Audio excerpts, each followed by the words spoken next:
میں نے جو متعدد مواقع سے آیات مبارکہ آپ کو سنائی کہ ہر جگہ پر چوٹی کی چیز صبر ہے، آخری چیز جو بیان ہوتی ہے وہ صبر ہے۔ سورۃ العصر میں آخری بات وتواصوا بالصبر یا ایھا الذین آمنوا استعینوا بالصبر والصلاۃ، اے ایمان والو مدد حاصل کرو صبر سے اور نماز سے۔ ان اللہ مع الصابرین، اللہ تعالیٰ صبر کرنے والوں کے ساتھ ہے۔ اور پھر آگے چل کر وبشر الصابرین الذین اذا اصابتهم مصیبۃ قالوا انا للہ وانا الیہ راجعون، اے نبی بشارت دیجئے، خوشخبری دیجئے ان صبر کرنے والوں کو کہ جن پر جب بھی کوئی تکلیف یا مصیبت نازل ہوتی ہے تو کہتے ہیں کہ ہم اللہ ہی کے ہیں اور اللہ ہی کی طرف ہمیں لوٹ جانا ہے۔ صبر کا مفہوم ہے اپنے آپ کو تھامنا، روکنا، برداشت کرنا، تحمل کرنا، اور جو بھی اپنا ایک طے شدہ مقصد ہے کسی بھی مخالفت سے بددل ہوئے بغیر، کسی بھی تکلیف یا مصیبت سے ہراساں ہوئے بغیر اس کی طرف پیش قدمی کیے چلے جانا۔ بڑی سخت سردی پڑ رہی ہے، فجر کا وقت ہے، گرم پانی کا اہتمام نہیں ہے، اب اس وقت فجر کی نماز کے لیے اٹھنا، ٹھنڈا پانی اگر ہے تو وضو تو کرنا ہوگا، اس ٹھنڈے پانی سے وضو کرنا، اس وقت لحاف سے نکلنا ہی بہت مشکل، ٹھنڈے پانی سے وضو کرنا اور مصیبت۔ یہ جب تک انسان میں صبر کا مادہ نہ ہوگا ممکن ہی نہیں۔ اس کو کہیں گے صبر علی الطاعہ، اطاعت پر صبر کرنا۔ ناگواری محسوس ہو رہی ہے لیکن اس ناگواری کو برداشت کرتے ہوئے انسان اللہ کے حکم کے اوپر جمع رہے، اللہ کے حکم پر عمل کرے، یہ کیا ہے؟ یہ صبر ہے۔ اگر یہ صبر نہیں ہے تو ظاہر بات ہے کہ انسان اللہ کے اس حکم پر عمل نہیں کر سکے۔ صبر کا مادہ نہیں ہوگا تو آپ کام نہیں کر سکیں گے۔ اور اسی کا ایک دوسرا رخ ہے، جب آپ دعوت حق کے لیے کھڑے ہوں گے پہلا قدم کیا آتا ہے؟ استہزاء، تمسخر، مذاق اڑانا، جس کی میں مثال اب دینا چاہتا ہوں محمد الرسول اللہ صلی اللہ علیہ وسلم کی شخصیت سے۔ دیکھیے ہم کیا اور ہماری بساط کیا، ہم کیا مبلغ ہوں گے، کیا داعی ہوں گے، ہمارے اپنے دامن پر داغ ہوتے ہیں، لیکن یہ کہ محمد الرسول اللہ کے دامن پر کوئی داغ تھا؟ ان کو تو سارے مکے والے الصادق الامین کہتے تھے، نہایت محبوب شخصیت تھے، ان کے لیے تو جا صادق جا الامین یہ الفاظ سننے میں آتے تھے، آنکھوں کا تارا۔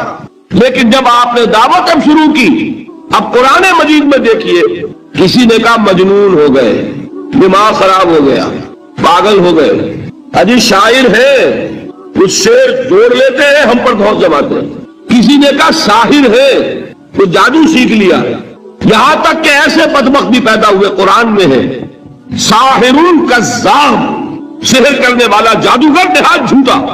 یہ الفاظ کہے جا رہے ہیں کس کی شان میں؟ محمد الرسول اللہ صلی اللہ علیہ وسلم۔ قرآن میں نقل کیا گیا یا ایھا الذی نزل علیہ الذکر انک لمجنون۔ کبھی آپ نے اس کا ترجمہ سوچا؟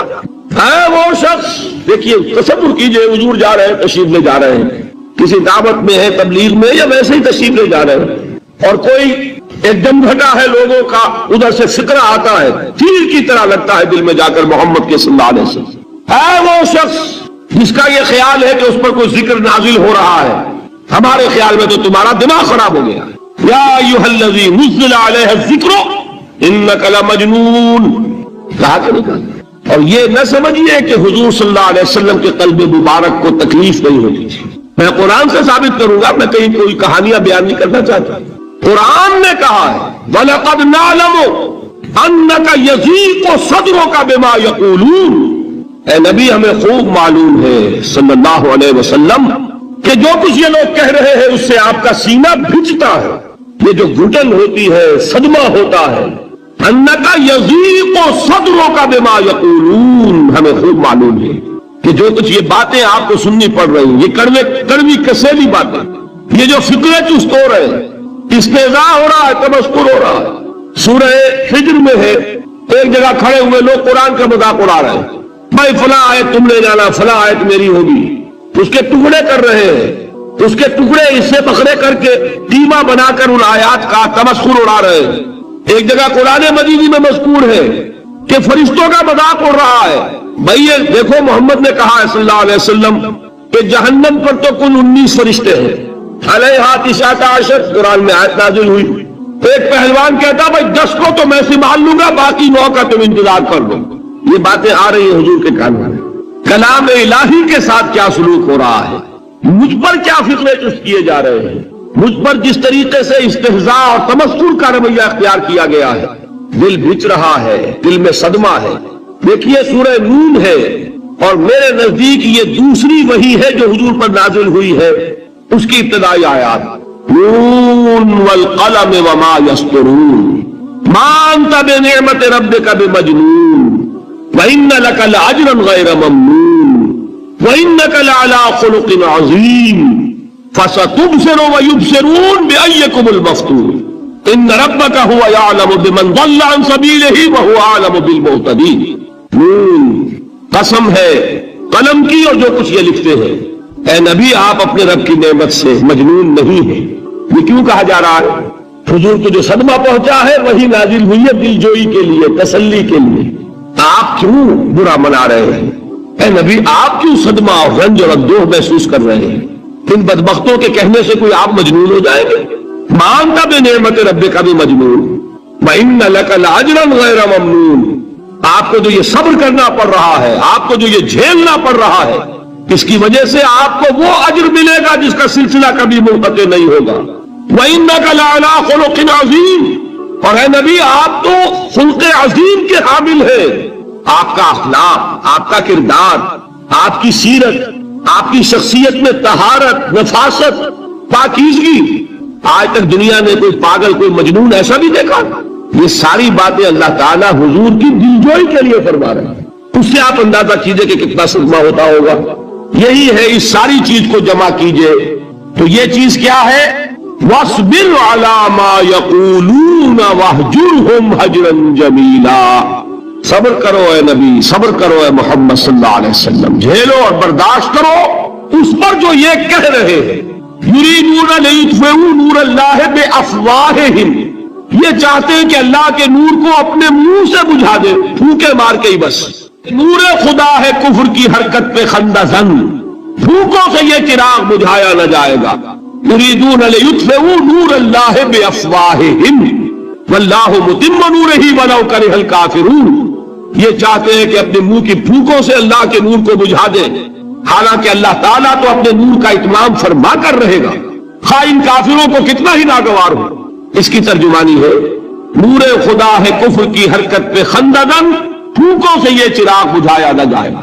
یہی وجہ دیکھیے مکی صورتوں میں خود نبی اکرم صلی اللہ علیہ وسلم کو اتنے مختلف پیرایوں میں صبر کا حکم دیا گیا۔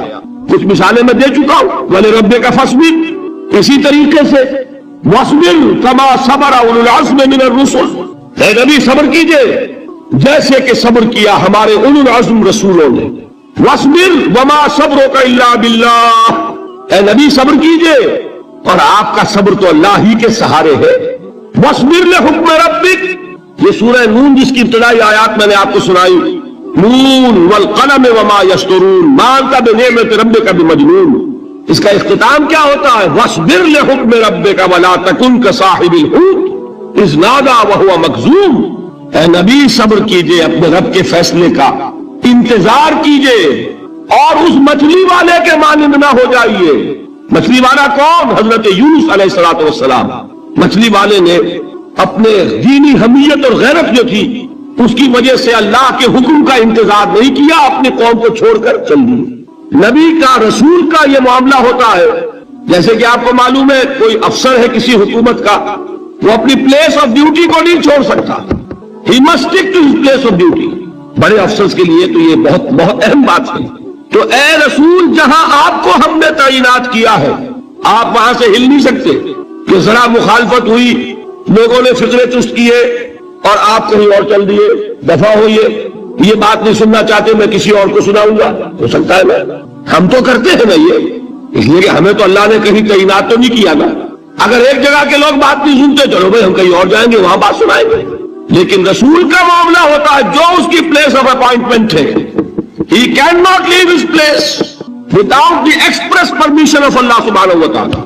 آپ نے یہ سنا ہوگا، سیرت کی تقاریر میں پڑھا ہوگا کہ مدینے کی طرف ہجرت کی اجازت حضور نے تمام صحابہ کو دے دی، خود منتظر رہے جب تک کہ اللہ کی طرف سے اجازت نہیں آ گئی۔ حضرت ابوبکر پوچھتے رہتے تھے حضور اجازت آ گئی کہ نہیں؟ ابھی نہیں آئی۔ حضور اذن آ گیا نہیں آیا؟ ابھی نہیں آیا۔ حبشہ کی طرف سب کو بھیج دیا، اجازت دے دی جو جانا چاہے چلا جائے۔ حضور کی صاحبزادی جو حضرت عثمان کے نکاح میں تھی وہ بھی ہجرت کر رہی، لیکن حضور تو نہیں